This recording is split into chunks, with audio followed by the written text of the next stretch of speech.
I don't know. Let's go in and see. Come on.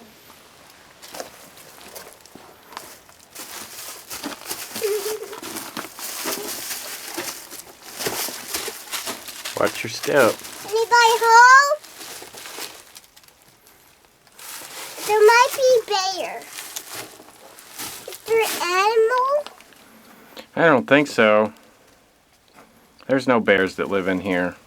All right, so we're here for part 4 of Survival for Your Kids series, and today we're going to talk about priority number 4, which is fire.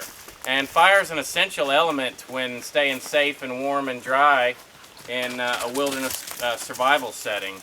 And we're going to show you just a simple technique that you can have your kids try that's not dangerous. We're not giving them Bic lighters or anything like that. But we're going to start them out on flint and steel and a cotton ball. You know, just having a nice little sparker and something easy like a cotton ball is going to get their confidence built up. And then we're going to move them on to, how to build a teepee fire and things like that. So hang tight and we'll show you, how to throw a quick fire together. So the first thing that we need to show our kids is how to make tinder. And tinder is super, super simple. Anything that you can make that's hairy, light, airy, fluffy, dry, things along those nature are going to be great. So the first thing I'm going to go out and collect is kind of my base tinder. Come here, Shiloh. Come try. Why?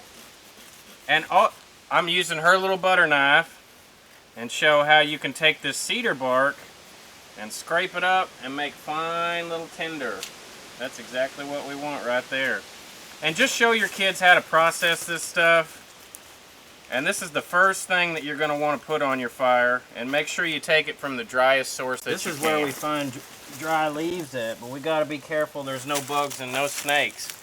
So right now we're out gathering. Everything's real wet right now. And so we got to teach the kids how to find dry tinder of all different types, whether it be cedar or not. And I found a rock that's got some dry leaves under it. And I'm going to collect this up and use it for the fire. Be careful, darling. Okay.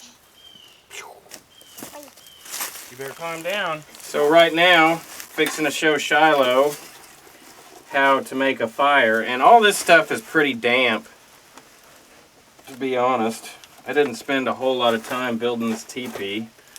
Kind of cheated, but it's really easy to cheat when you've got cotton balls. It's really just a no-brainer.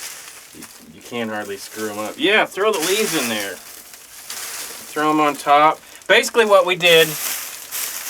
I mean, everybody knows how to build a teepee fire for the most part. All you adults do anyway. But the way that I like to build it is I like to build a base of leaves at the bottom, and then use those leaves as like kind of a platform for setting the sticks on. And of course you want to start with the small sticks and then work your way up to the bigger sticks. That's enough, Dave. That's enough. Alright, baby. So the trick with flint and steel, hopefully y'all can see this, is you want to take it and pull the striker away from you so that you're not knocking your tinder pile every time. So pull the striker back like this. And all you're going to do is take your fluffed up cotton balls, and you can add any kind of oils or Vaseline or anything like that to it to make it better. And you just want to make a little cubby back there. We're going to make a little cubby, aren't we? That was funny. And then you're just going to come over here and watch this, Shiloh. Watch, we're going to make fire. There it goes.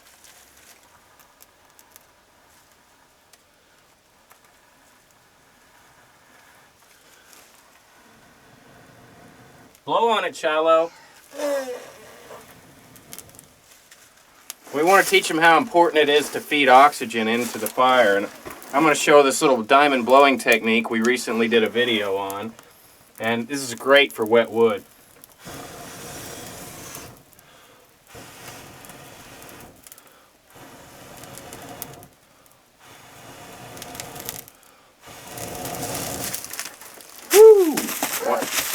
out. I can't get near the fire. Yeah, it's going to burn hot. So, all we want to do is make sure that we teach our kids how to prepare the tinder, and then how to use their sparker, and how to use cotton balls. And I guarantee you guys, if you can teach the kids this, they'll get the fundamentals of fire making really, really quickly. And it's real simple to do. I mean, these things catch in 1 or 2 strikes, and they're good to go. I mean, for a little child like Shiloh, you know, she's not even quite 4 yet. It's going to be a little bit difficult for her at first, but I promise you she's eventually going to get it. And we're going to practice on this together and see how we do. You did good. I need marshmallow.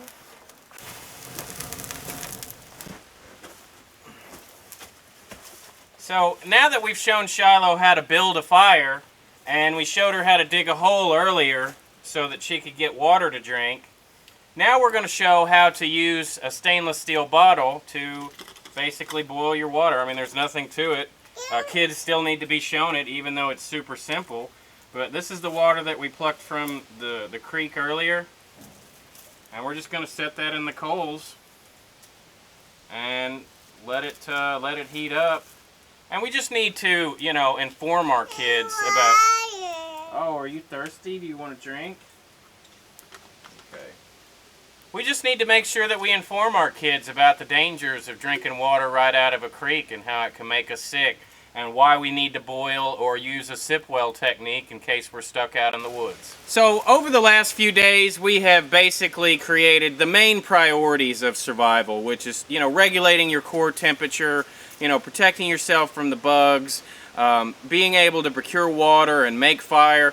If you don't teach your kids anything else, guys, it doesn't matter. They don't have to know wild edibles. They don't have to know any complex primitive traps or things like that, even though we're going to get into that later in the series. If you know nothing more than what is in these few, you know, series of videos, then your kids are pretty much taken care of. I mean, you don't ever hear about kids or people starving to death in the woods. It's always, you know, dealing with temperature issues, you know, weather, things like that. That's what gets us. So if we train our kids to be prepared for just these simple few things, how to make fire, how to dress properly, how to get out of storm, we've got most of our bases covered. So, you know, I really, you know, hope that you guys get out there and, you know, show your kids these things. And if you don't have time, send them to one of our, you know, our kids courses, or, you know, programs that are available for, you know, kids to come out to, so that your kids are prepared when you go out into the wilderness with them, you know, in case they get lost or whatever.